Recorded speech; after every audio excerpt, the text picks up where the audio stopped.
What up, y'all? This is Christopher Alexander Robert Clark-Youngblood, otherwise known as Alex Youngblood or Alex Clark-Youngblood. I think I'm trying to stick with just Alex Youngblood. All these names are ridiculous. The hyphen itself is a little much for me, and that'll make things easier when I have kids of my own as well. Alex Youngblood. In fact, I think I'm going to change the name of the podcast to Alex Youngblood. Anyway, it's April 29th, 2024. I have not recorded one of these episodes. Well, that's not true. I've recorded episodes recently. I've not posted one of these episodes since fall of 2001. So about 2.5 years ago. When the second... That's right, of course. I'm a nanny here. I live in Los Angeles, California, currently sitting in the parking lot behind Legacy Martial Arts in Burbank, California. I'm a nanny here in Los Angeles. I've been a nanny since 2020, right before COVID. I moved to LA to take care of my buddy Lucas's daughter, Jojo, who had been born just a few months prior.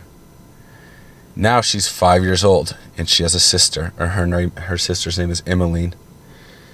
And Emmeline was born right after the last episode I recorded in the fall of 2021. Emmeline was born September 9th, 2021. So the last episode must have been right around there, because I remember I recorded it with my good friend, also Los Angeles resident, Alex Vanderhook. And that's the last episode I posted. This podcast up until now has just been me interviewing the people I love the most. Just to talk to them, to get to know the story of their lives, just so I can fully solidify the life stories of the people I love the most. And then also kind of get their advice, or just get myself some perspective on what to do with my life as an adult. I hate to use this as a crutch, but it really is a big deal. I was raised by a single mom, and the older I get and the more I work with children, and especially now raising children in the household. I've worked as a teacher a bunch, but it's a different thing raising them from right out of the womb, bath time, getting dressed, the whole deal. I'm seeing a whole other side of child rearing, which is a huge reason why I wanted to come out here and do this job. Not having a dad, listen, I think not having my dad specifically, honestly, probably in the long run is for the best. So not all dads are great, but you need an ideal upbringing, a fully actualized person, if we can become that, or an ideally actualized person, is two parents with maternal and paternal influences is necessary, super important. That's not to say that people can't become actualized without having both parents. It just takes longer, and that's how I feel I am in the game. When I turned 30 is when I started this podcast. Man, that was 6 years ago. I'm 36 now. In 2018, I finished my last school year teaching, in actual schools as a teacher in the classroom. And I just took that summer and traveled around the United States, talking to people I love, sitting in their living room, sitting down face to face, asking them to tell me their life stories, and then talk to them about what they want to do with their time here on planet Earth. And I learned a lot from that. And I'm going to continue that exercise here in Los Angeles 6 years later. This podcast, or whatever medium of expression develops post podcast, whether it's more video incorporated, and I do want to do more video, or whatever, this is just an art, a medium of expression, an art form, you could say, and technology is going to evolve the tools of expression, and so and maybe it won't always be a podcast, but whatever this is, me kind of asking questions and exploring and sharing that with the world is never going to stop. I must become more consistent if this is ever going to become widespread. And so my goal going forward is, we won't even fucking talk about it, I'll just do it. Anyway, that's what the podcast has been thus far, about 40 episodes of starting chronologically with my mom and my older sister and my grandmother, who recently passed away. Toady, I love you. Mwah! I miss you every day, but it feels right. Anyway, I don't need to have a conversation with my dead grandma right now on the podcast, but I love you, Toady. I miss you. Starting chronologically with all the people I love and just going from there.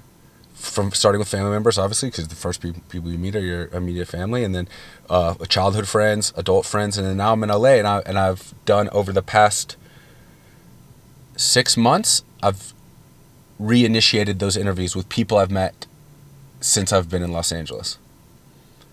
The most of them are martial artists, because I've just become obsessed with martial arts, particularly just watching UFC and MMA during COVID, and now actually practicing it over the last year, almost year and a half. And so I'm very fascinated by people who have the courage to step into a cage and fight another person with essentially, no rules, or no limitations, so no eye poking or groin shots or shit like that. But to step into a cage and just engage in hand-to-hand combat with another person, I find that fascinating. And whenever I watch it, brings me this sense of peace and calm. It's not a violent thing, really. It's once again, it's a form of expression. I find it a fascinating form of expression. Martial arts. And then the highest level of martial arts is cage fighting, UFC, MMA, mixed martial arts. Anyway, on this episode, I'm going to continue with those sorts of interviews, and I've got about 5 done as of April 20, almost May 2024, and I'm going to continue doing those throughout the year. And then the podcast is going to start to morph, I think. But for right now, I'm going to continue with these interviews. Consider this like the relaunch or whatever of this podcast, whatever. Just going to keep going, man. And I just need to become more consistent with it. But it's never going to die. It's never going anywhere. It keeps chugging along. Always and forever. And it'll be around always and forever. As long as we have electricity here on planet Earth. But on this episode, I just kind of want to retell my life story real quick, because that's what I've done thus far. Perhaps there's new listeners, new audience. Hopefully get this done in as brief a way as possible and just provide some context to what it is that this podcast is and why it is I'm doing it. Anyway, so my name is Christopher Alexander Robert Clark Youngblood. I was born on February 8th, 1988 in Monroe, Louisiana, to a single mom named Robin Clark. I had a dad at the time. He wasn't present at the time of my birth, and he wasn't in a stable relationship with my mother at the time of my birth. And my mother soon recognized that he was not the type of person that was going to be capable of being a consistent husband and father, and so she moved to Atlanta, Georgia, when I was 6 months old in August of 1988, to live nearby my grandmother, who passed away just a month ago or so, too. And to start a new life there, in proximity to my grandmother, help, family, support. At the time, I had an older sister, and I still have an older sister. That's to say, there's the child that my mother had that preceded me. Katie Clark Keene was born on February 11th, 1980, so 8 years older than me. Also born in Monroe, Louisiana, to a separate father. That relationship did not work out with that individual either, obviously, because my mom ended up meeting my dad. Katie and I were raised in Atlanta, Georgia, in a suburb called Roswell, 30 minutes north of, the heart of Atlanta.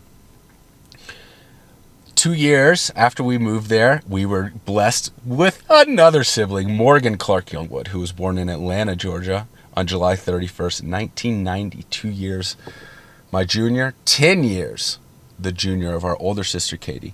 And the three of us were raised in Roswell, Georgia for our entire lives. We went to elementary school in Atlanta, middle school, high school. We all went to the same schools. Katie obviously started later because she was about 10 when we moved to Atlanta. And our mom is the fucking best. She's the best, man. To raise the three of us on what was essentially a teacher's salary, she was a school psychologist, was a remarkable feat. And we all turned out pretty well. I'm like the black sheep of the family, you could say, or the fuck up. But I'm playing the long game here. Okay, I'm playing the long game here. There's big things coming. But, on paper, I'm a nanny in LA, and my younger sister is a doctor, a midwife. We love her very much. We're so proud of her. I am so proud. It's so fucking weird to have your sister be a doctor. I consider myself, honestly, kind of the youngest member of the family, honestly. My younger sister has supplanted me, at least in the chronological seniority of the family, and she's now the middle one, I think. My mom did an incredible job. We had a good childhood. Money was very tight. No doubt about that. It wasn't a very extravagant lifestyle, no doubt about that. But my mom, it was a house, a home full of love and support, and relative harmony between all of us, given the circumstances, given some pretty difficult circumstances. A single mom, 3 kids on a teacher's salary. I was always good, and throughout my early childhood, I was always good at school, good at sports. I never had any issues making friends and shit like that. And that all continued from preschool up into elementary school. But in 5th grade, I'll try to make this as brief as possible because I've dove so much into it and it still plays such a role in my life, but I don't want it to be the total narrative of my existence. Although sometimes, even in recent years, and even since my last podcast recording, it has reared its ugly head again. But mental illness played a big role in my childhood. Starting at age 10, I developed severe obsessive compulsive disorder, and I'll try to make this brief. I know a bunch of y'all have heard of this shit already, and it's like, yeah, I don't want to further solidify it as like part of my identity. But it was typical OCD shit, man. Washing your hands 100 times, tying your shoes 1,000 times. From age 10 to age 20, I'm not being hyperbolic when I say this. I'm not trying to put any woe is me story or anything. I'm just trying to give an accurate, objective narrative of my life. From age 10 to age 20, every second of every day, including sleep, was influenced by obsessive compulsive thinking. Every second of every day, there was this like dark voice in my head telling me that I need to engage in some kind of ritualistic behavior or perform some sort of like thought exercise or blinking of the eyes or something in order to avoid a negative outcome. 10 straight years, this was constant, every second of every day. So just for give you an example, let's say I tie my shoes in the morning. For whatever reason, my brain told me I tied them incorrectly. For the rest of the day, every second of the day, my brain would tell me you need to retie those shoes while, I don't know, swallowing saliva and looking at a brown dot on the floor, or your mom's going to die in a car accident on the way home from school. Actually, that's how it did start, was walking home from school in 5th grade. My brain started telling me, okay, you need to like step on this stick and with this foot and this leaf with this foot. If you don't do that, then your mom's going to die. On her way home from work tonight. It's this fear, right? You're a single OCD. These compulsions is a manifestation of, it's a means by which the brain is trying to deal with anxiety. And so, a kid at 10 years old is becoming conscious and aware of their vulnerability, right? And that's where I was becoming conscious and aware of the vulnerability and the precarious nature of my family situation. And that was producing a lot of anxiety. And I didn't express that anxiety in a healthy way. 10 years old, this isn't like blame or anything, but when in the absence of healthy expression of that anxiety or relief or release of that anxiety, it can do certain things to the brain. And so in order to avoid this catastrophic outcome of my mom dying on the way home from work, I would have to engage in these compulsions, right? My brain would tell me, if you do this, if you wash your hands 73 times by 1:13 p.m., then your mom will make it home safely.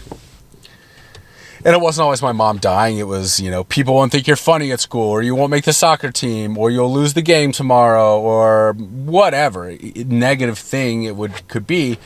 I had engaged in some kind of behavior in order to prevent that. Now, obviously, you have to live your life, right? I was still going to school. I was still in the highest level academic classes. I was still participating in the highest level of athletics.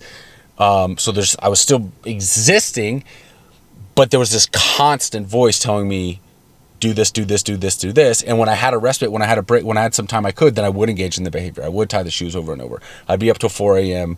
every night, pacing up and down the stairs in high school. For whatever reason, or opening and closing the dryer, or checking the front doors locked, constantly every day, checking the locks on the front door every day, constantly something going on, man. It was brutal. And that shit continued into college. Actually, let me just put one more point. I said this, this behavior, this mental illness, so to speak, is a result of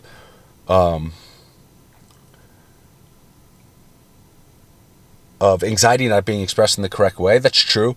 But also there are some theories, like more physiological theories about the actual physical conditions, neurological conditions of the brain that would prohibit this type of mental illness to take place. And one theory in particular that I guess psychologists and doctors I've spoken to, including my mom, who's a trained psychologist, is this theory known as PANDA or PANDAS, where strep throat, the streptococcus virus, I'm not going to go into great detail, but basically the streptococcus virus can cause damage to certain areas of the brain that would give rise to this type of behavior.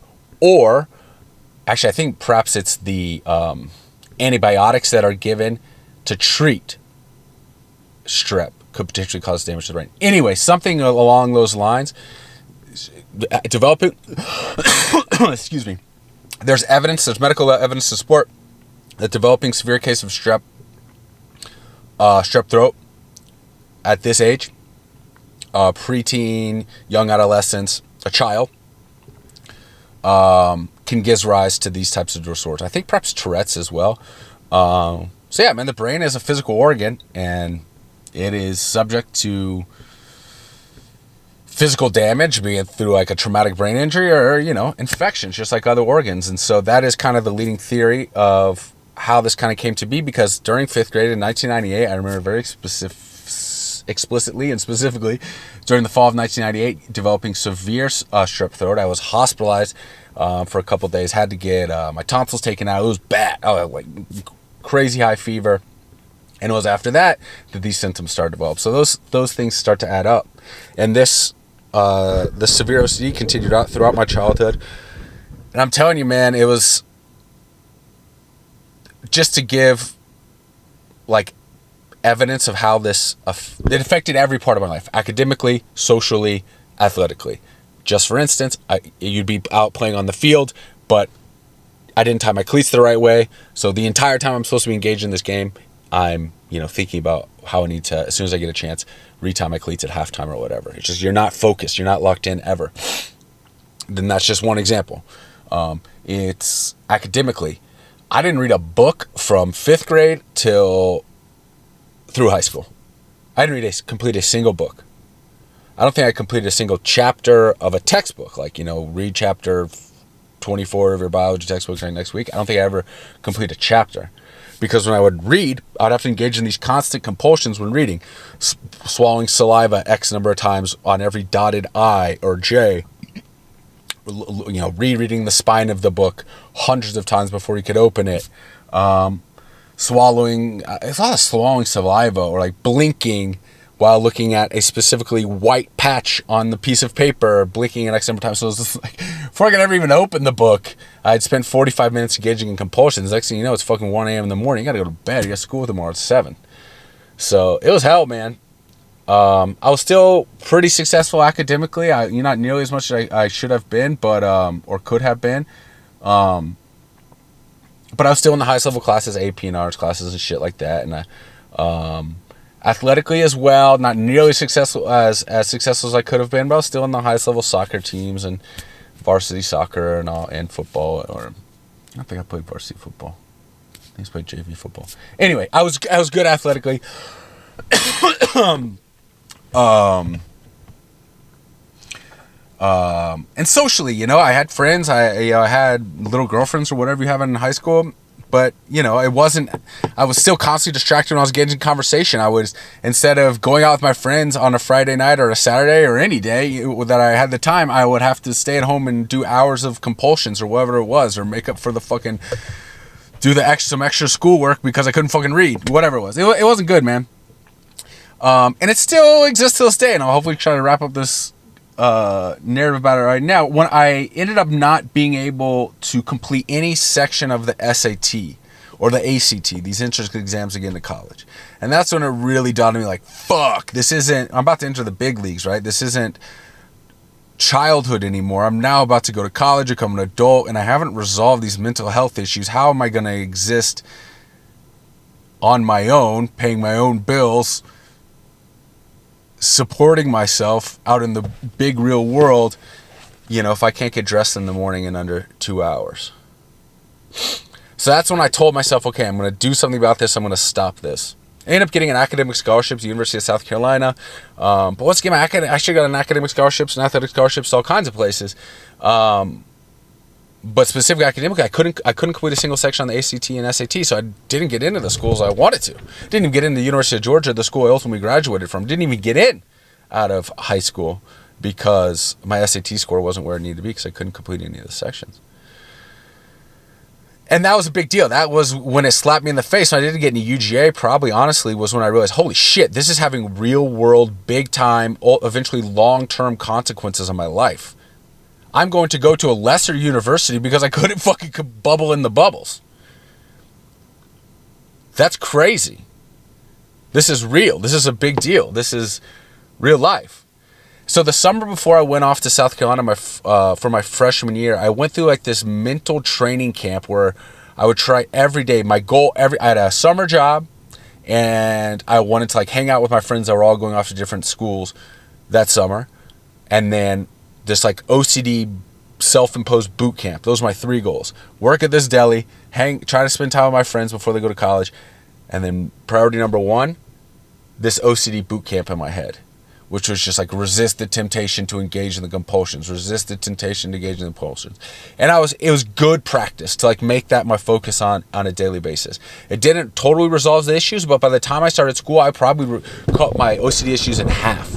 And I was reading books, and that was the big thing. We had like assigned summer reading for some honors program at South Carolina beforehand, and I read the books that summer. It took me all fucking summer to read like 2 books, but I read the books. And that was, that sounds ridiculous to be 18 years old on an academic scholarship and not, you like, I read a book. But it felt so invigorating. It felt like I could do anything at that point. So when I went to South Carolina my freshman year, I was very successful academically. There was still, I would say 50%, 30% of the OCD remaining, but had been significantly reduced.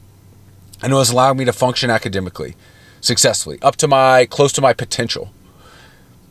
And I got straight A's that first year. And I transferred out of South Carolina and transferred back home to UJ where I should have gone in the first place. Who knows? What should have, could have, whatever. It's all good.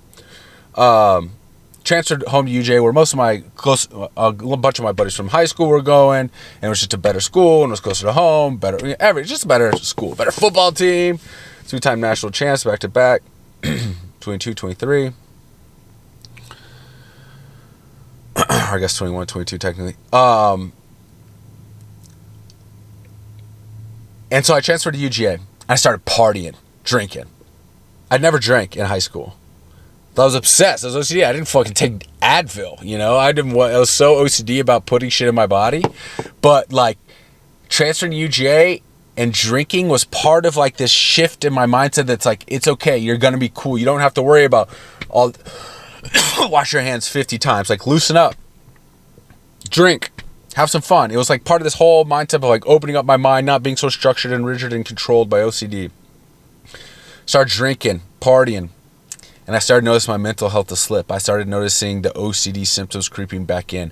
I remember sitting in my bed first semester, sophomore year at UJ, and not being able to finish a philosophy chapter by Immanuel Kant. And I called up my mom next morning, who's a psychologist, and she had attempted multiple times throughout my childhood to get me in to see psychologists and psychiatrists. I failed to mention this. And every time she would bring me to one of these doctor's offices to address my OCD, because throughout my childhood, I hid this shit. I should have mentioned this. I didn't talk to anyone about this shit. I didn't tell anyone about my OCD growing up. Me calling my mom to tell her I have a major fucking problem with OCD and this has been going on for 11 years was like the second person in my life I had ever told anyone about OCD. It was like this deep, dark secret. It was like being gay or something back in those times, and I didn't want to come out of the closet or something. Yeah, that's what it was. I was in the closet with this mental illness. I didn't want to tell anyone. I was embarrassed that I was engaging in these, what I knew were irrational compulsions, that I was having such a negative impact on my life that I couldn't just like shake out of it. I was so ashamed and embarrassed about it. In hindsight, that was so dumb. I could have really saved myself and probably still a lot of headache and hardship, and it got bad, man, throughout my childhood. Yeah, I was suicidal at different times throughout my childhood just because you can't control your own mind. And so the concept of non-existence through suicide is better than the concept of existing every day with this voice in your head telling you that you have to do this shit or horrible shit. These stupid behaviors or horrible shit's going to happen.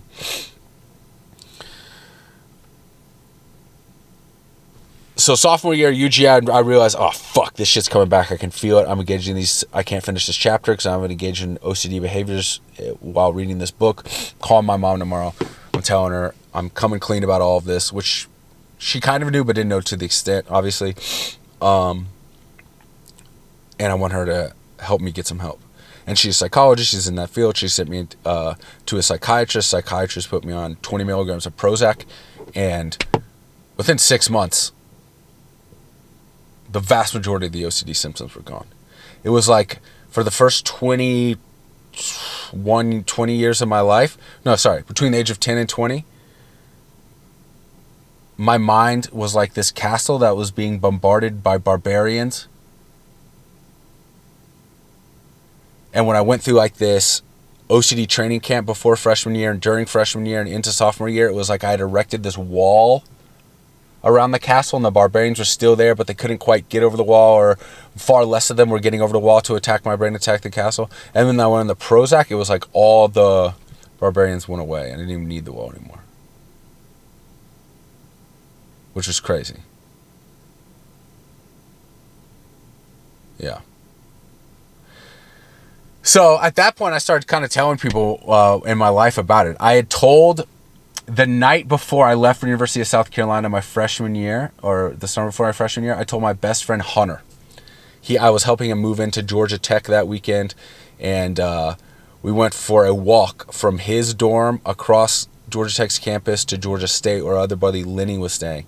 And I had like planned in my head for weeks at that point that I was going to tell Hunter. He was going to be the first person I ever told about my OCD, my mental illness, and how much of a negative impact it had on me throughout our entire friendship, because we really became best friends right at the same time, 4th, 5th grade, and then up through high school for the past 10 years. He'd known me this entire time, and I kind of just wanted to let him know, like, dude, you don't even really know me. I don't even really know me. Which is true. Like, still to this day, all of this still to this day is impacting who I am today as a 36-year-old. And to kind of wrap up the mental health story, hopefully, I'm on Prozac still to this day. 40 milligrams now, twice the original dosage. And I've tried to get off it 3 times over the past, how old am I? 16 years. And it's gone horribly every time. As a matter of fact, I had a doctor's appointment 2 days ago with one of the 20th psychiatrists I've seen throughout my life, or whatever it is, to discuss potentially getting off this stuff again, because I do think it numbs you out. I do think, for instance, it puts you in a place to be like, there's plenty of, I think it can make you complacent, and I think it can make you emotionally numb. And I don't like that. Now, each of the last 3 times I've come off of it, OCD symptoms have come back probably at about 25% of where they were at their height in like middle school or high school or whatever. So I am like checking the stove to see if it's off, like over and over. I am checking the doors to see if they're locked over and over. I am checking to see if the toilet seat's down over and over. Mostly checking things, like checking over and over, and not registering in my brain that like, oh, I turned off the lights and I'm staring into a dark room, but it's not registering into my brain that the lights are off. And I'll turn on and try to walk out of that room, and then, but like my brain will tell me those lights aren't off, and so I have to turn back around and stare into darkness and like tell my brain the lights are off. That kind of shit comes back. And it's not fun, don't get me wrong, but it's not as bad as it was when I was a kid. When I've tried to come off the Prozac 3 times over the last 16 years. But the worst thing is, it's overwhelming depression and fear. It's like your brain has become addicted to the Prozac as its serotonin production system. And without it, it's like your brain is totally devoid of serotonin. Your brain feels dry. The 3 analogies I always draw when I'm off the Prozac is my brain feels dry, like a dried up sponge, and functions like you'd think a dried up sponge would function as a brain, just like, ugh. It's like darkness. And then the other analogy I draw is that of like an engine with no oil. It's like all the gears are kind of grinding against each other. things aren't firing smoothly. It's like you're not moving. And the third analogy I always draw is out of like an old school computer. I've had a Mac for a long time now. Maybe Windows still does this, but back in the day when I used to have Windows operating system and you'd get a virus, like all these pop-up ads would keep popping. You close one, then like 100 more pop, and eventually it's like the computer shuts down. You get like that blue screen of death. Like that's what it's like when my brain is not on Prozac now. So it feels as if my brain got addicted to this shit. And when I get off of it, it's like I'm more of a rational thinker now, so I don't have to wash my hands 37 times or my mom's gonna die. Like I understand the things are connected, but it'll manifest itself in other ways. Like the whatever neurochemistry I was operating with pre-Prozac, off the Prozac now manifests itself in different ways. I'm still 100% interested in getting off this shit because I know it can have a negative impact on your life. And I do feel kind of emotionally numb and emotionally unattached in a lot of ways. But if the alternative of being off of it is existing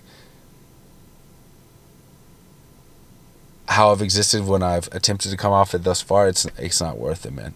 Talk about suicidal over the past 16 years. This is now in adulthood. Age 20 through 36, when I've attempted to come off that Prozac, almost every single time I've become suicidal. Not in the sense that like I'm actively attempting suicide, but where I am contemplating suicide and engaging in like suicidal preparation, like, you know, setting up ropes and nooses and kind of like testing the viability of certain structures to support your weight if you're going to hang yourself. Getting razor blades, and I've never like cut my wrist, but just kind of like simulating cutting my wrist almost was like a sense of relief. I remember at some point when I was off Prozac several years ago. So it gets dark as fuck. So I'm always up for a challenge. I'm always up for a fight. I'm always looking to better myself and shit like that. But it's like I don't like being complacent. I don't like being on drugs, pharmaceutical drugs. You know, I you know, it's not as if I stop taking Prozac, I'm gonna die. So unless I take my own life, I'm still going to be alive, you know? So it's like, hey, as long as you're in the game and alive, is there like moral victory and like fighting good fight, not on drugs? I don't know. Obviously at this point I was considered no, because I can function much more happily and effectively and when I'm on the medication. So, but the emergence of psychedelic research, my own fucking deep dabbling in psychedelics, particularly mushrooms,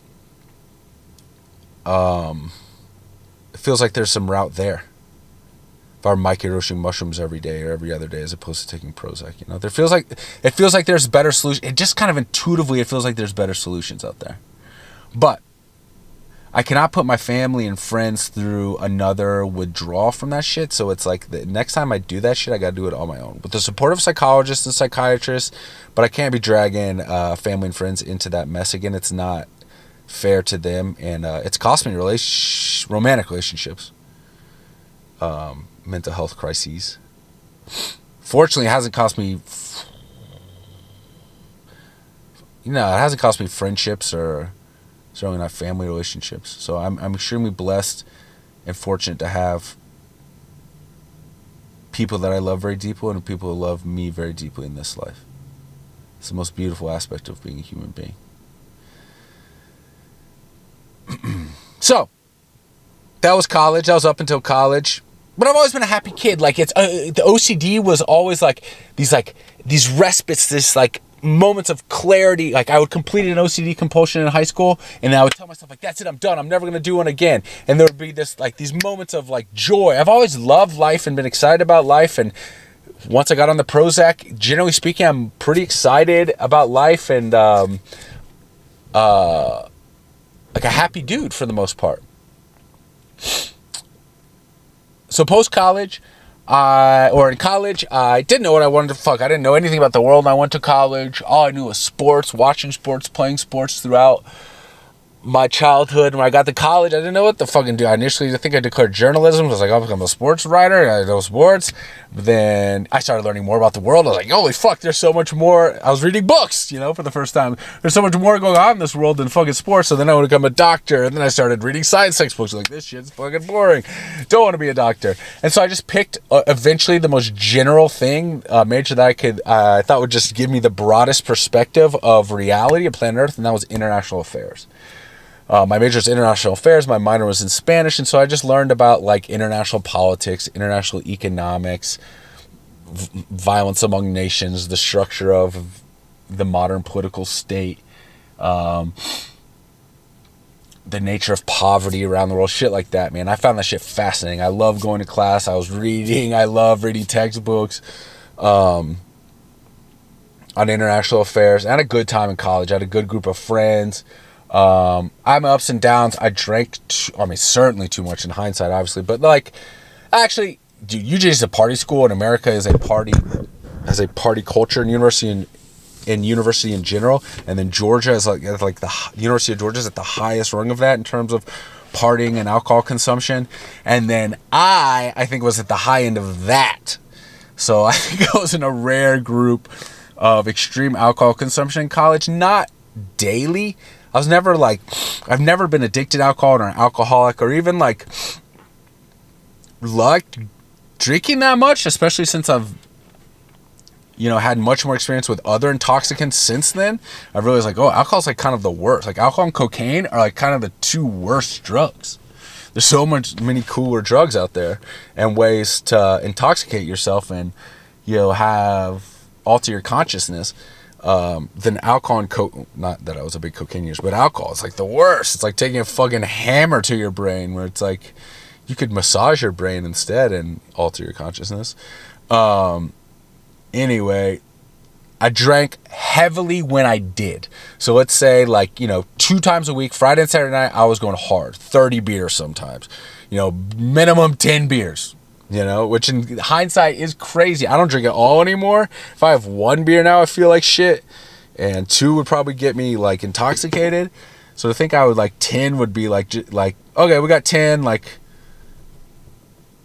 of like that's the minimum. That's the minimum party. It was crazy, man. We drank a lot, but we had a great time. I got arrested twice in college. I've been arrested 3 times in my life. None of them. I stand by this to this day. Deontay Wilder, shout out. And in fact, I feel very fortunate to have been arrested 3 times because it has drastically influenced my relationship with the state, with government, and has drastically influenced how I view government and the role it should have in people's lives. And the 3 times that I was arrested were major overreaches by the state. The state government injected itself into my life in circumstances where it did not need to be injected. One time I was walking home with a highly intoxicated friend of mine. As she's stumbling, we get pulled over. Or she stumbles and falls. Cop car stops, asks us if we've been drinking. Clearly she has. I honestly admitted that I had as well. I was walking this young lady home. Handcuffs, night in jail. A few months later, that doesn't stop me. Fuck this state. Fuck government. And also, it's like that type of shit. To someone who has balls, if the state or anyone intervenes in your life in an unjust way, tell them to go fuck themselves and keep doing what you're doing even more. That's the only way to change the world. Believe in your actions and where they come from, what the intent of them is. And if the state or government tells you to stop, you tell the state or government to go fuck themselves and you do it more. I believe that wholeheartedly. So I partied the next weekend. Fuck that shit. I'm 20 years old. 19, I think I was 20 at the time. I make straight A's. I'm a good human being. I work out 5 days a week. I have a good group of friends. I don't drive drunk. I don't get in fights. I am having fun with my friends after I have a job that I wake up at 7 a.m. every morning to go to.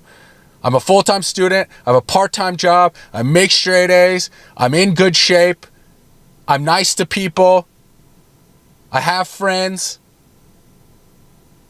I volunteer at the Boys and Girls Club.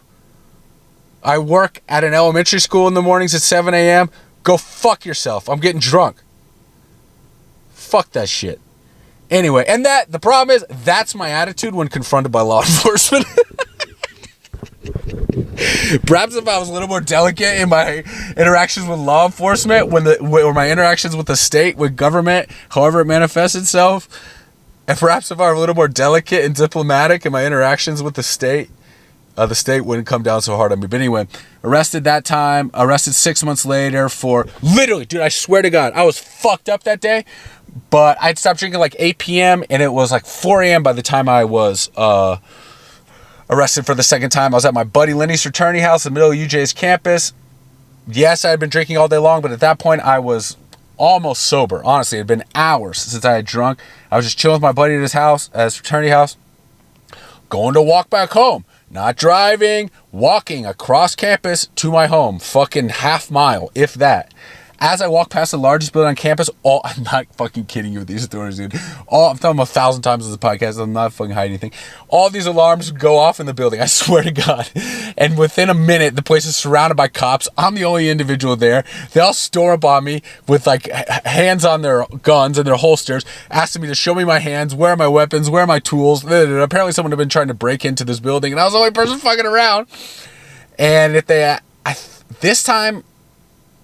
Oh, they asked me for my ID, and I pulled out my ID, and I'd had my fake ID because I was I'd been out the bars earlier, and so yeah, I got arrested then for fake ID, and I don't know, maybe the same charge. Fuck them. I did nothing wrong. And then several years later, I was back home. This is after college. This is an adult. I was back home in Atlanta and got pulled over in my mom's tiny little subdivision, like very nice, quaint neighborhood. And in suburban Atlanta, they're like subdivisions. It's not even like, it's like almost like private communities. That makes it sound way more bougie than it is because it's a very middle class area. But like, it is like these little private communities. There's no reason for police to even be in there. These are neighborhood streets that I don't even think have, some of them don't even have speed limits. You know, these are like residential streets purely. I got pulled over in my mom's driveway for running a stop sign at like 1 a.m. in the morning on a street where there's no one. It's like running a stop sign on the street that you grew up with on a fucking cul-de-sac. Like you can stop sign and no one in the history of the street has ever stopped at. Anyway, cops in the South do this shit, man. And same thing, pull me over. I started reading him My Personal Riot Act about the role of law enforcement, citizens' lives, and taxpayer dollars. And allegedly, they found marijuana in my vehicle. Allegedly. I mean, I don't know where that marijuana came from. Could have been planted there by an unscrupulous police officer. I don't know. Am I a huge pothead? Yes. It doesn't fucking matter. It's a fucking plant. You stupid sons of bitches. It's a fucking plant. The fact that we still live on planet Earth and people are being locked in a cage, including in the United States of America, for possession of plant matter, that only makes you a more calm, peaceful, and humble individual, is absolutely fucking outrageous. Outrageous at the level of evil, at the level of tyranny, at the level of, if I had more people get my back, like we should be taking up arms to ensure the obliteration of such laws. So, I take pride in my 3 arrests. I've gone on a huge fucking tangent here. I've gone on my 3 arrests like a total fucking nut job. But I take pride in them. Because they have solidified my relationship with the state. An antagonist to the state. I don't want to be an antagonist. I don't want to enter all relationships but at the very least neutral. The state is not your friend, man. The state's there. It should be your friend to protect your rights. It should be there to protect you from the invasion on your physical being or private property by other individuals or states or companies. It should be there to protect you from harm, not to dictate your behavior, and certainly not to steal your money. Anyway, that's a little bit of a hint probably of where the future of this podcast is going. Anyway, graduated college. I didn't know what the fuck I want to do in college. Studied international affairs. Became obsessed with like the concept of poverty alleviation, international development, which actually going back, good segue. So what you're taught in college is that the state is there to is the most effective tool of alleviating poverty. Won't get into this like in great depth here, but that's not fucking true. The free market alleviates poverty. A rising tide lifts all boats. It's a little more complicated than that, but it's really not, it's also not much more complicated than that. And so a lot of what I learned in college, I've since eschewed, or at least used to inform contrary opinions. But yeah, I graduated college like pretty hardcore lefty, and now I'm pretty hardcore libertarian, for lack of a better term. But I wanted to work in international poverty elimination. I wanted to go to Peace Corps, and I got accepted to the Peace Corps right out of college. But I was unsure about my relationship with Prozac, honestly. I'd only been on Prozac for a couple years at that point. I wasn't sure how that was going to work internationally, if I was going to have access. Honestly, that was a huge reason why I didn't go overseas right out of school. Instead, I had been working with special needs kids. Special needs is a little strong. Kids that were really having trouble learning to read in elementary school. That was my work-study job. I always had a work-study job in college because my mom was poor. So 1 year I worked at the gym, 1 year I worked at the library, 1 year I worked making ID cards, and then my senior year I worked at an elementary school in Athens nearby, University of Georgia, tutoring kids that were having trouble learning how to read. And I fell in love with working with kids. And I always told myself I wouldn't work with kids. So my mom was a school psychologist. She worked with special needs kids. My grandmother was an elementary school teacher. My older sister at that point had become a special needs teacher, or special ed teacher, and still works with special needs children. So I kind of told myself I was never going to get in the family business, but it was in my blood. It was in my nurture. I love working with kids. It was one of the most like impactful and fulfilling things I'd ever done, aside from playing sports. And it's a totally different sense of fulfillment, because it's not, actually it's similar, because playing sports, some of the fulfillment, especially team sports, is like your teammate gets a goal. You feel so good for them. At least I did, and you were all sharing in this together. And so there's a little bit of that too when you're seeing a child learn and grow. Like you're sharing, everyone's sharing in the victories together. But I didn't study education, so I wasn't sure how to get it. I wanted to become a teacher. I decided instead of going overseas, I would teach in a poor area in the States. And so, long story short, I found a program called Teach for America is the most well-known program.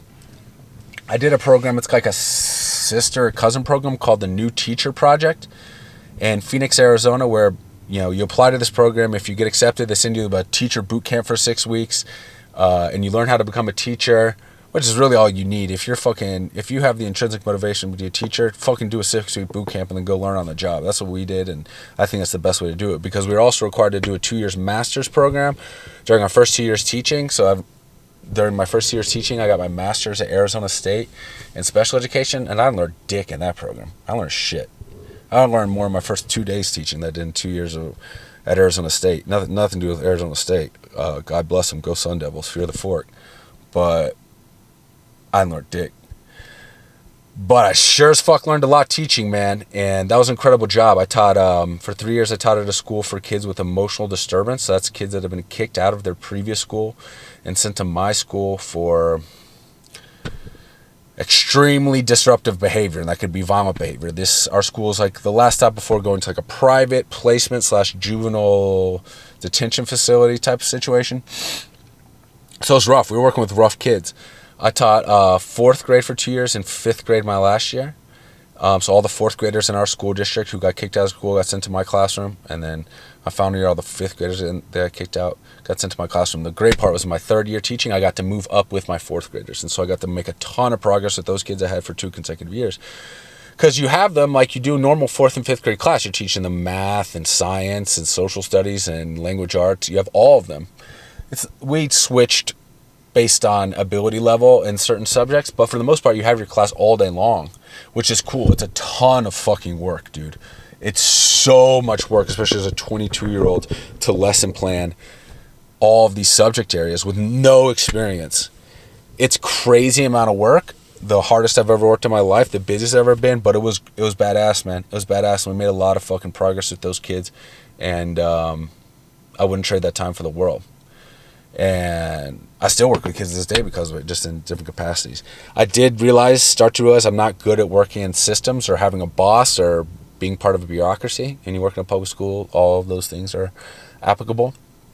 And I still had this overwhelming urge to work abroad and work in like shittier areas. I'd worked in South Phoenix and like kind of the worst of what the United States has to offer. And I was like, all right, let's see what else this fucking what other shitholes this world has for us. And so once again, I applied to Peace Corps and got accepted to Peace Corps. And I said, I think I was going to Dominican Republic, or I might getting the timeline mixed up here, but there's 2 times in my life I've applied and been accepted to Peace Corps. Once I was going to go to Dominican Republic, and once I was going to go to Peru.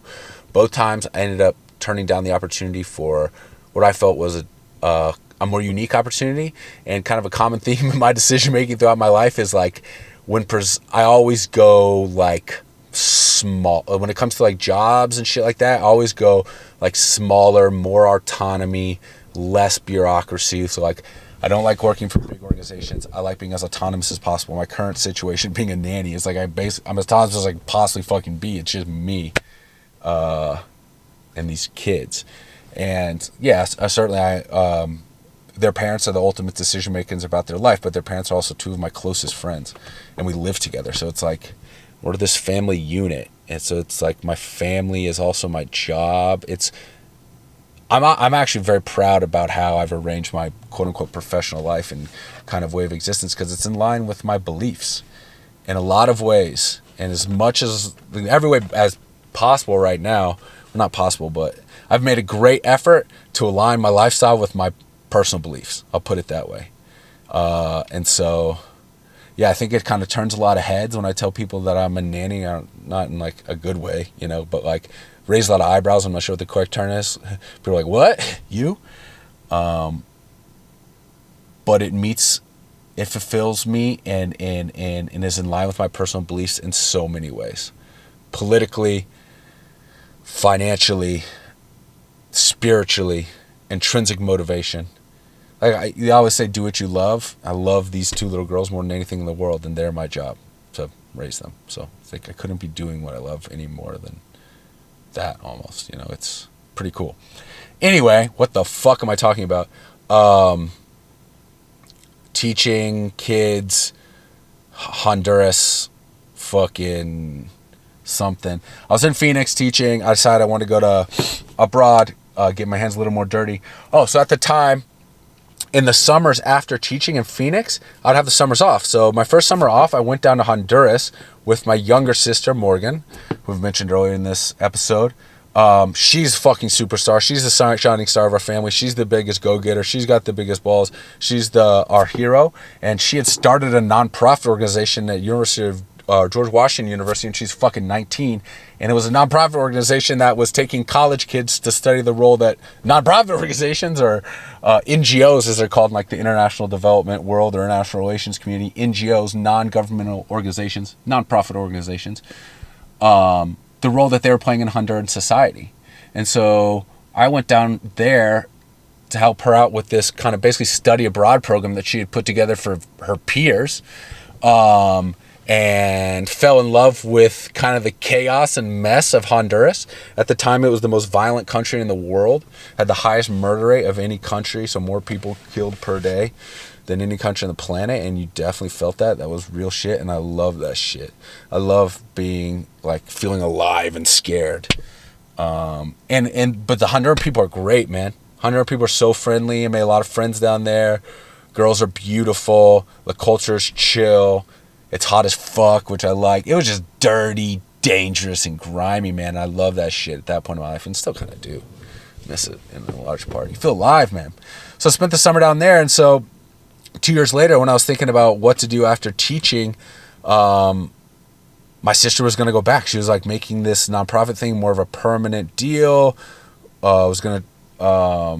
And I'd also met during that first trip down there, one of her good friends in college, Sam, who she had worked on this nonprofit with, and they had both gotten deeper in with other nonprofits down in Honduras. And so they were both, Sam, who was steadily becoming one of my sister's closest friends from college, and then was becoming one of my closest friends. They were both going to go down there and live in 2013 when I stopped teaching in Phoenix. And so I was like, fuck Peace Corps. Let's go down and chill with my sister, my best friend, and like the real shit.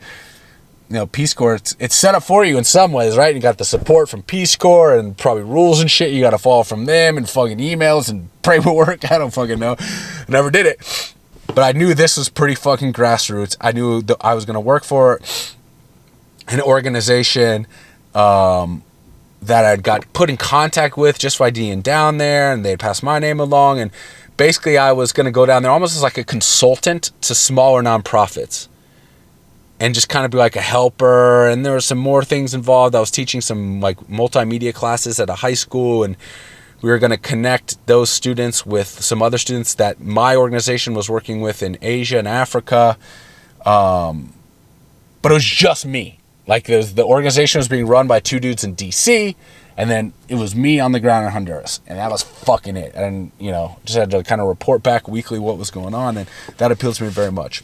And the danger of Honduras appealed to me very much, and my sister and Sammy down there. So I went down there, and before too long, man, within the first few months, shit was popping off. There were murders in our neighborhood on a fucking weekly basis. There was some like major violence in one of the neighborhoods we were working in. So my employers decided to pull out altogether. I was like, fuck that. This is exactly what I want. And my little sister and now like my best friend are down here, and I'm enjoying what the fuck I'm doing. I'm gonna stay down here. Fuck y'all. And sorry, fuck y'all. That's not what I meant. It wasn't antagonistic like that. But, you know, they obviously didn't have the same risk tolerance that I did, and so I decided just to stay down there and work off my very meager savings at that point, just to kind of finish the projects that I was working on my own dime. And don't get me wrong, I wasn't like busting my ass at that point. Once they bailed, I was working very leisurely hours on my own dime, but just to finish up the projects I was working on and finish up that experience that I wanted to have down in Honduras and stay down there a year, which I did. And it was crazy. Actually, in Honduras in 2013, it's still up probably. You can find it. We had Sam and I, who was my roommate, my buddy Sam, who's still one of my best friends and was going to be my roommate down the road in this story. We started our first podcast, the Honduras podcast, covering the 2013 Honduran presidential elections. I think we did like 4 episodes, but it's there. So we've been in this podcast game now over a decade, baby. From Honduras, I took a job like running study abroad programs for high school students in Costa Rica for several months. Also during the time I was down in Honduras, I started blogging. I started becoming like what I like kind of aware to the perils of government and the positive aspects of the free market and lack of government regulation and lack of government intervention and the power of the individual. And I started kind of blogging about that a little bit and on the podcast as well. And I got noticed by this news website called the Pan American Post, who was covering Latin American politics and news, but through a pretty libertarian angle or lens. And so they offered me a job. Around this time, too, I had reapplied to Peace Corps, one of those Peace Corps applications. I wasn't sure what I was going to do after Honduras. So I went to Costa Rica, did the study abroad program for several months with these high school kids. That was beautiful, man. I live in this beach town, Playa del Coco, Costa Rica. Had a beautiful Costa Rican girlfriend and was just, you know, taking these kids out to Spanish classes and building schools and zipline tours. It was very hard work and very hot, but it was a very cool time. And after that, in the like fall of 2014, I started working full time for this news website, making like $800 a month or something insane.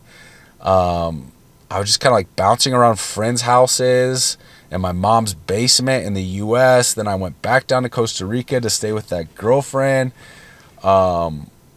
for a couple months, but I was not digging the job, man. I was in front of a computer all day. It's the only time in my life I'd worked in front of a computer all day, every day, and I hated it.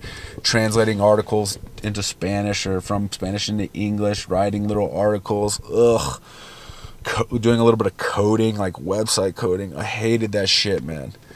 At the end of every day, I would just be full of so much energy. I would just slam my laptop and just go up and sprint to the beach and just do push-ups or jump rope. I had so much energy. I've never had a job in front of a computer since. 6 months I worked that job right up until about the end of 2014. And I decided after that, I had some money still in the bank. Oh, my grandfather had died my freshman year of college. And he left me about,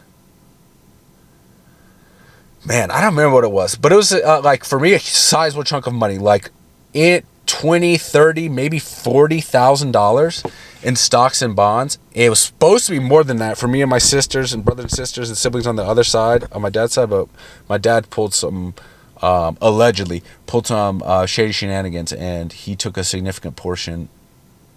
I think what I've been told, it was all of the money my grandfather's money was supposed to be split 6 ways between me, my 4 siblings, and my dad. I think what ended up happening is my dad took 50, and then the 5 of us split 50%. So we each got 10%. So it was some bullshit. But anyway, I mean, I don't know why I get down there. I guess that as drastically as further kind of soured my non-existent relationship with my father, all of that, and really just kind of blown my mind, because I just could not imagine ever doing that to your own children. Like, I want my fucking students and little girls that I nanny to have everything of mine. Couldn't imagine my own offspring not. Anyway. So I had student loan debt from masters. I had a little bit from master's program and a little bit from undergrad. I was on a full ride in undergrad, but I still had to pay for all my living expenses. So I used, I want to say half, however much that money was, to pay for student loan debt, or for college. And then, but I had a little bit left over where, like, for the next year, I could conceivably not do anything. Like, and so I just decided, fuck it. I'm not sure what I want to do with my life. I'm just going to travel around Latin America. I know I want to see as much of this world as possible. I'm just going to travel around Latin America, and I'll, backpack and find something to do. So I did that for like 6 months, and it was good. It was a great time. I had tons of good adventures, made a bunch of friends, traveled on a bus from San Diego to Quito, Ecuador. Actually, technically Montanita, Ecuador. So all of Mexico, all of Central America. I didn't go to Panama. I flew from Costa Rica to Bogota, Colombia, and then Bogota, Colombia to Ecuador on buses. So cover that whole span on buses, essentially, over the course of 6 months. Saw all the major cities, a lot of the major sites. It was awesome, just to very empowering to know that fuck, I just do this, man. By myself, I don't need anyone. I don't even need that much money, and I can go see the world. It's pretty badass. It's very lonely, and if you're not careful, it can be very dangerous. I ended up ending that trip in Ecuador. I was taking a bus from Quito, Ecuador. My sister was living at the time, Morgan. She had moved to Quito at that point. And I was going to this yoga training in Montanita, Ecuador, which is on the coast. And I took a bus from Quito to Montanita through the middle of the night. And I woke up in the middle of the night with everything that I owned gone. Thank God I'd had my passport in my pocket. I usually kept it in my backpack, but everything was gone. I had 2 bags, had all my clothes, all my money, all my cards, my computer, any electronics I had, like my camera, phone, everything. The only thing I had on was the clothes on my back and my passport. It's crazy. You go to sleep in Quito, Ecuador, tired, long trip, fall asleep going through these mountain roads. All of a sudden you wake up, it's 3 a.m., you're in the middle of the fucking jungle, the buses will stop to I had to switch buses to go to where I was going, and I wake up and literally the heart of Ecuador, middle of the night, you wake up and you have 0 possessions. No phone, no money, passport. Ha!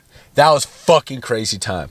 And I ended up making my way just by borrowing money from random strangers, making my way down to the yoga training, letting the yoga teacher cover me for the yoga training, figuring all my shit out, basically figuring it out, figuring that out. Fuck it, I'm not gonna let this stop me, sort of thing. But first week of that yoga training, I got a mosquito-borne virus called chikungunya. It's the fucking worst. It's like dengue fever with extreme joint pain. All of your joints just lock up and you get this giant rash head to toe. Incredibly sick. And so at that point I called the trip off. I don't know why the fuck I did this. This was so stupid, but I took a bus from Montanita, Ecuador, all the way from the coast of Ecuador through mainland Ecuador up to Bogota, Colombia, which is through most of into the heart of Colombia. It's a 50-hour bus ride with the most incapacitating illness I've ever had in my life. I don't know why the fuck I did that in hindsight. Why couldn't I fly out of Quito? I don't know. But that shit was brutal. But super informative, and I survived it, and it made me a stronger person. And it really does. Because at that point, it's not only can I travel everywhere, I can have my life turned upside down, kind of on its head, have nothing, everything I owned taken from me because I didn't like have any other possessions or a car, an apartment back in the United States. Like I was traveling around with an Osprey travel bag, and it was everything I owned in the world.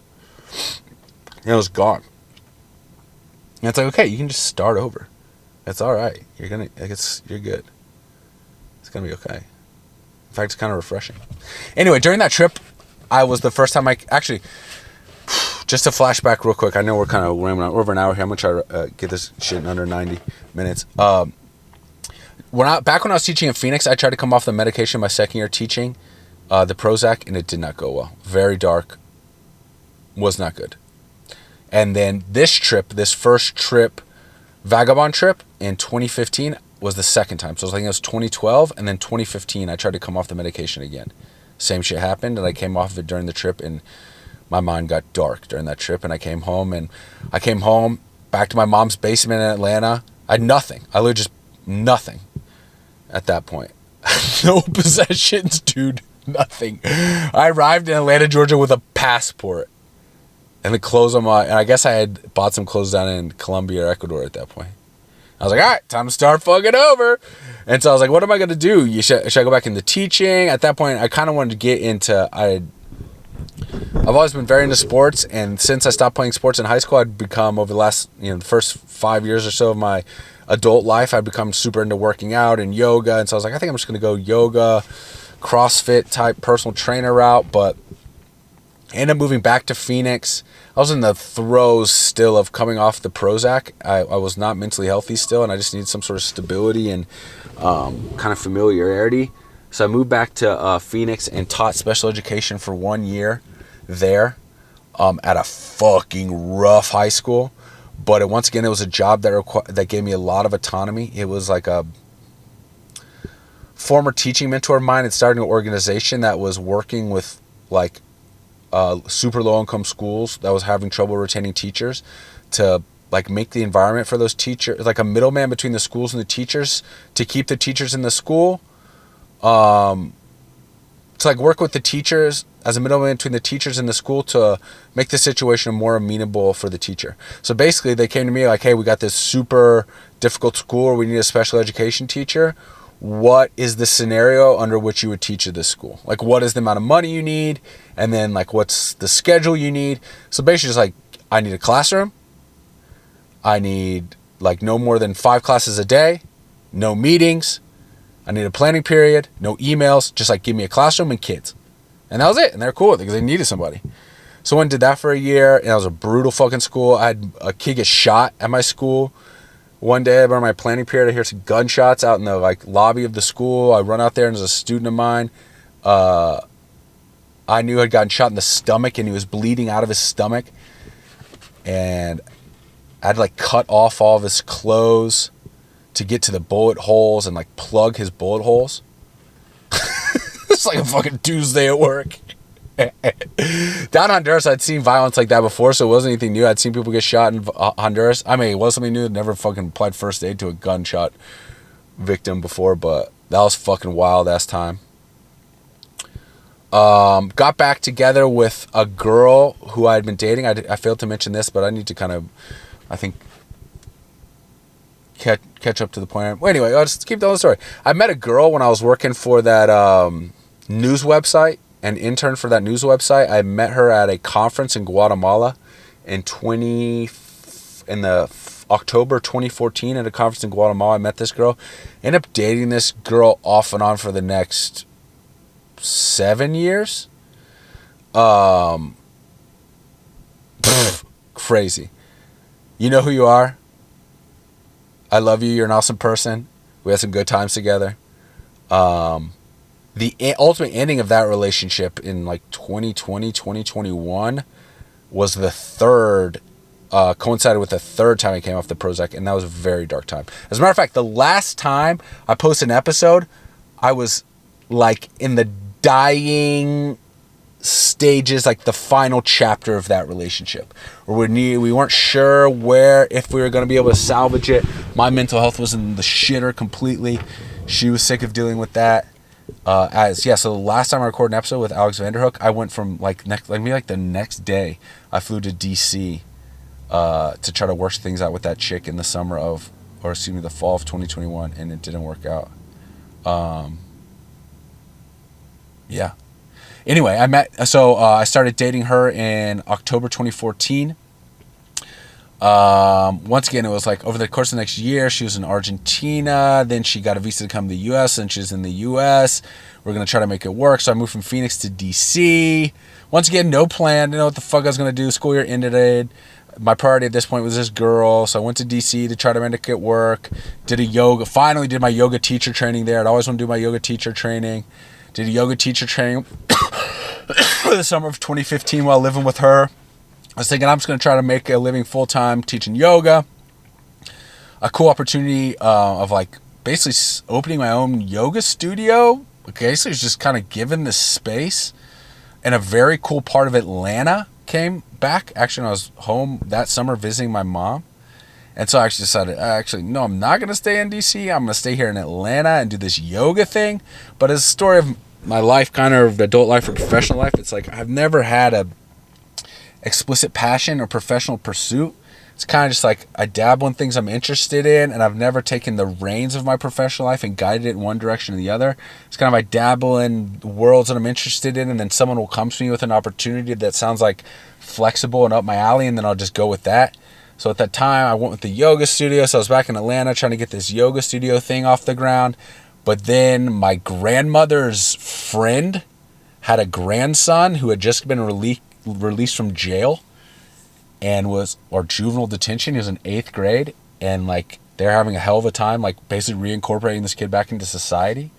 So I ended up being hired full time by this kid's family to help reincorporate this kid back into society, get it back in school, and make sure he's going to school and doing his homework and not fucking stabbing his fucking classmates with scissors and shit. And so I did that for that entire school year, the 15-16 school year. Just kind of like the yoga stuff, I started dedicating all my time to this kid, and the yoga stuff kind of went to the wayside. And next thing I know, I'm just kind of working with this kid full time. And it's the end of the school year in 2016. I'm like, okay, this kid's going to high school. This situation's kind of wrapping up. What am I doing now? Was this 16? Sorry, this is the 16-17 school year.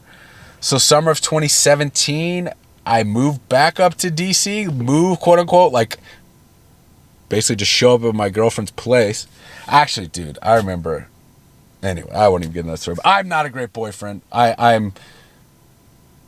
There are many ways in my life I need to mature, and I think number one priority is the way I handle my romantic relationships, because I've hurt people and not been fair to people and their emotions. Not intentionally by any means. It never comes from a bad place. It's just I'm an immature person in some ways, and so when you get involved with serious adult people in serious adult relationships and you're not ready for them, you can hurt people.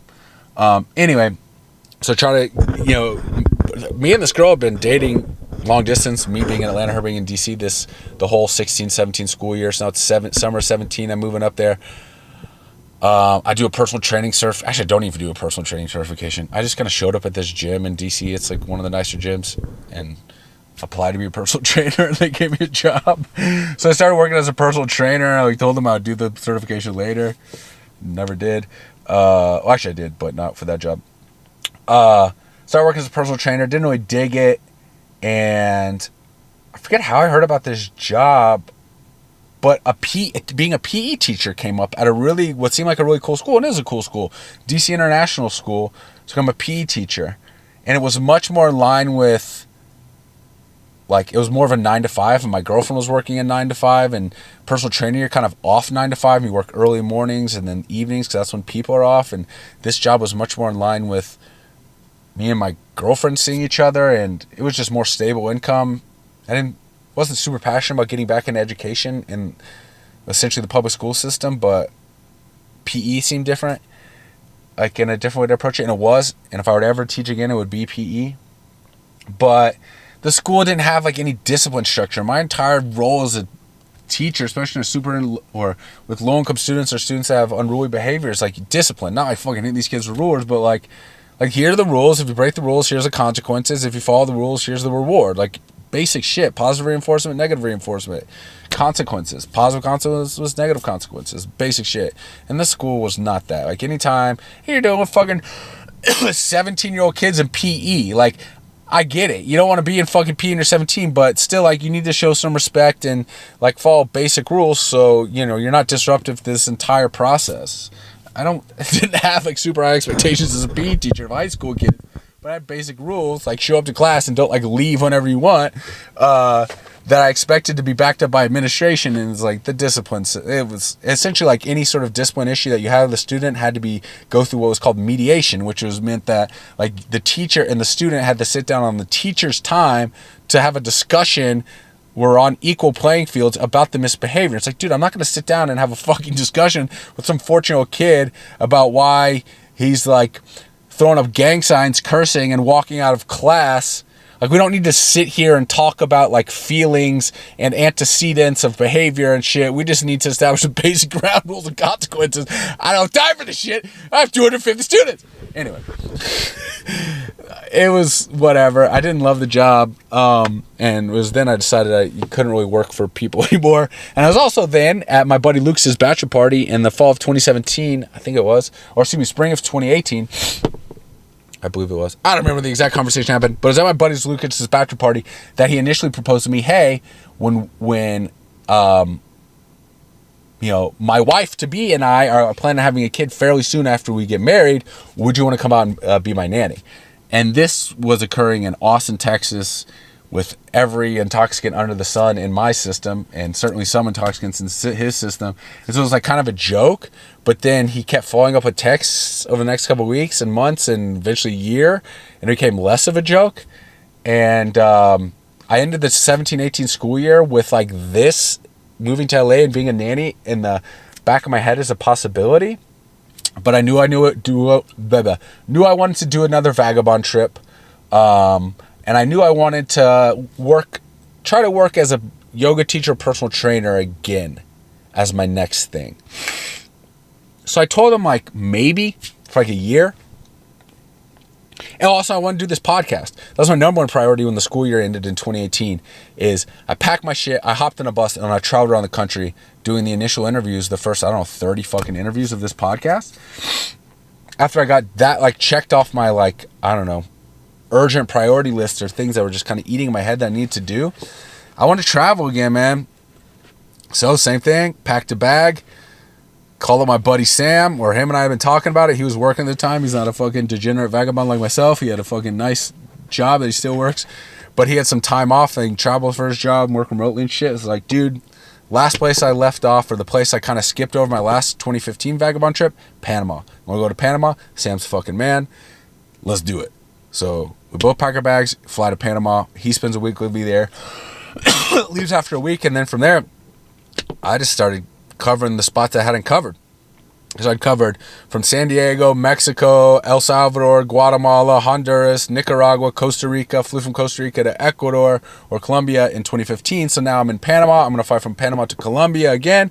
Travel all throughout Colombia that I'd only been to Bogota prior. Travel all throughout Colombia, all the major sites in Colombia. Then go back down, or skip Ecuador because I'd already been to Ecuador. Go to Peru. Travel all through Peru over the course of 6 months. Had some crazy adventures in that time as well. Got robbed, like at knife point. A lot of good adventures too. Although the highlights of these trips, I like the crazy dangerous stuff though, so I think that's why I highlight those trips. All kinds of cool adventures and people I met on these trips as well. But I got robbed on that trip in Cartagena as well, and just had my wallet stolen and shit. It was fine. At knife, but 3 dudes with knives. You know, it was a heady circumstance. Also on that trip, just a highlight. I've told the story before, dude, but it sticks out. I was going from Cali, Colombia to Bogota, and I met these 2 lesbian chicks that stayed next to the house I was next to my Airbnb, and they're big potheads like me. So we went up in like the what in Brazil you'd call like the favelas, like the slums, like the dangerous areas of town, and got where one of these girls lived, and got like a fucking pillowcase full of weed for like $7. And so we split it up 3 ways. So I had like a fucking ounce at least of weed for the week I was in Cali. I knew I was going to Colombia for, about a month. So when I leave Cali after this week, I throw this weed in some coffee grounds to kind of like mask it.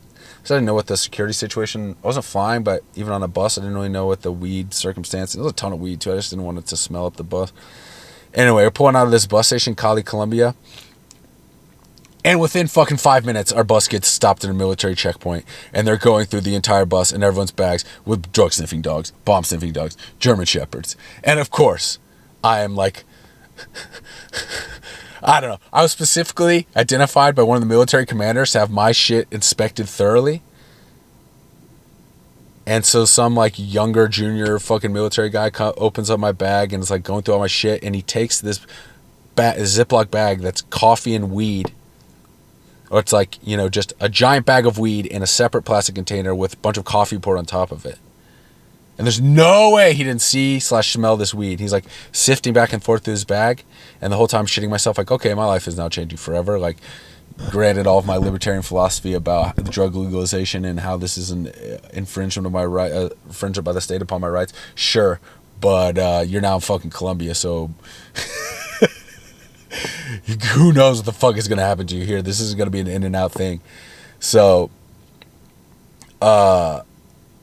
anyway, the dude just handed me my bag back and told me buenas noches. Gracias. I know, I know, in my heart, I know that dude saw that weed and just didn't want to deal with it or felt for me, or maybe he was a stoner himself. I don't fucking know.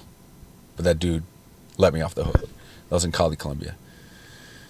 2019 at this point. Yeah, so I spent Christmas 2018, New Year's 2019 in Colombia, then down to Peru, and it was February 20th, 2019, Cusco, Peru, boiling sweet potatoes in my Airbnb, and I get a FaceTime call from Lucas Artais that said, Josephine Moa Artais has arrived. Lucas's daughter had been born. Do you want to come raise her? And at that time, my answer still was, I don't know, but it was a very I'll never forget that moment because it was in a magical place. Cusco, the sacred valley of Peru, is a magical fucking place. I will be back, and to receive that news and have that kind of like life decision put upon me at that time in that place makes all the sense in the world in hindsight. The next day, I went to Machu Picchu. The day after Georgia was born, I went to Machu Picchu. And coming down from Machu Picchu, I had this overwhelming feeling that like, okay, this trip is complete. We can go home now. I didn't know what I was going to do when I got home. I didn't know where I was going to go, where home was. But like, this trip is complete. I feel good.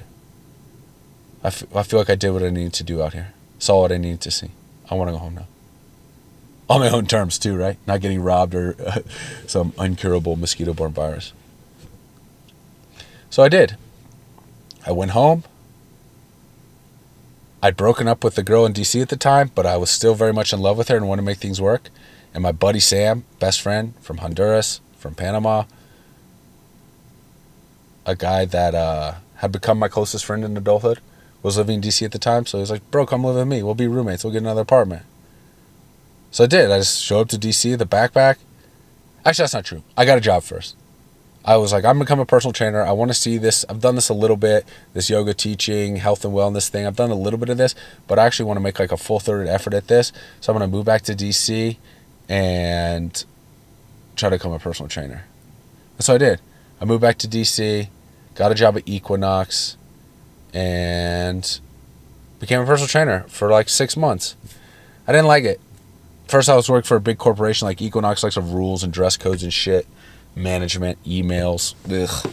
I called into the like principal's office or my boss's office like multiple times for my clients working out too hard, and that like my clients' workouts and like exertion was not like meeting the aesthetic that Equinox was like trying to establish. Whatever. I mean, just like fucking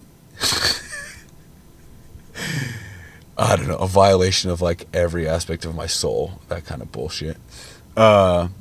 Anyway, so I called Lucas like, dude, fuck this. Let's do this nanny thing. Or Lucas called me, whatever it was. Lucas and I were still in contact about this whole nanny thing. So we made it. We came to the right terms or whatever. And at the very end of 2019, very beginning of 2020, I flew out to LA. And I started working with JoJo, who was just a few months old at the time. And who is now 5 years old. and my best fucking friend in the whole world. I love her so much, and I love her sister so much. But JoJo's 5 now, and I've known JoJo since she was a little thing. And the big thing, JoJo and I, man, we went through COVID together. As soon as I moved to LA, COVID hit, and LA was locked the fuck down all through 2020, 2021, and it was just me and JoJo all day, every day.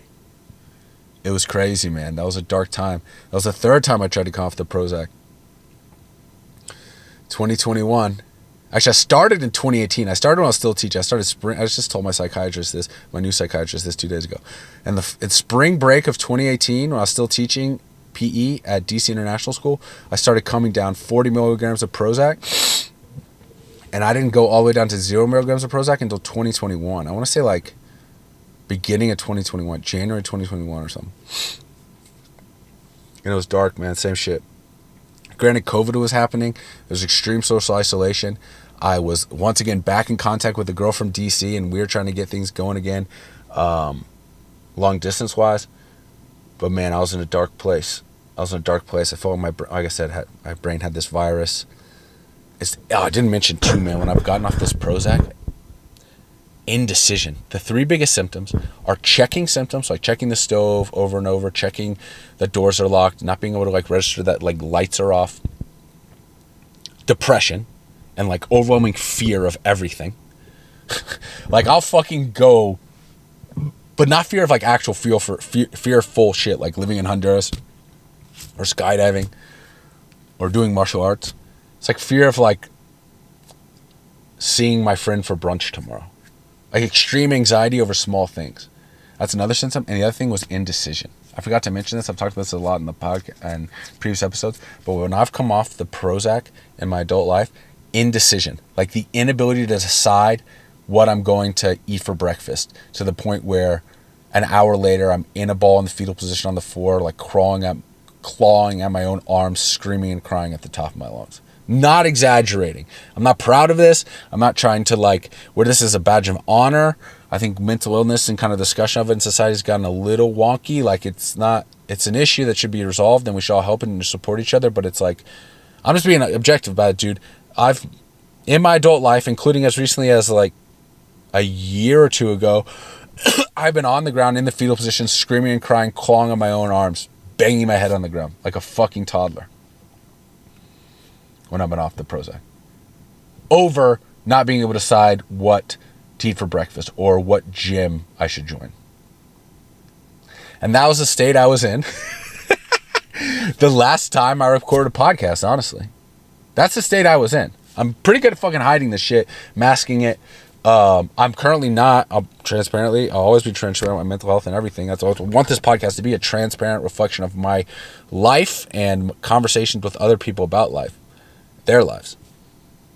So if I'm sitting here looking people in the eyes, asking me to tell their life stories, including the not pretty parts, I also want to be fully transparent about the not pretty parts of my life. So yeah, fall of 2021, I put up the last episode, I was crying and screaming like a little baby on the ground, and that continued. I went to DC to try to make that shit work with that girl.